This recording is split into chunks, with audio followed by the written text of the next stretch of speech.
طريقة جديدة وسهلة وطعمها يجنن بصوص جنبه كده خطير. لو عندك صدر فرخة بقى هاتيه كده وتعالي اقولك عملنا الجمال ده كله ازاي. عندنا بقى صدور فراخ غسلينها كويس جدا ومصفيينها وما فيهاش ولا نقطة مية، وبدأت اقسم الصدر كده لنصين. هناخد بقى كل نص كده لوحده، وهبدأ اعمل فيه تجزيعات بالطول وبالعرض، متخليش السكينة توصل للآخر، يعني انا عايزة تبقى الفتحات كده بالشكل ده.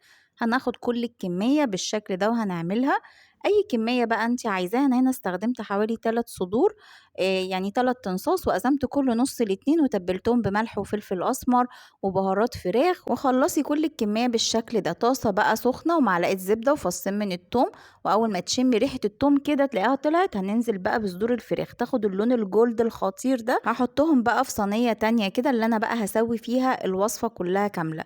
وبعد كده في نفس الصينية اللي هو بنفس الصوص بصلاية بقى مفرومة تتشوح كده، وعليها قالب ماجي وكوباية مية سخنة. انزل بقى بالصوص ده على الفراخ، هسيبها على النار تستوي بقى، يعني تخش في السوا. كوباية من الحليب، معلقة من الدقيق، معلقة من الزبدة اللي هو بديل الكريمة اللباني. واول ما الفراخ تستوي كده هنزل بقى بالصوص ده وعليها شوية بقدونس جنب رز ابيض.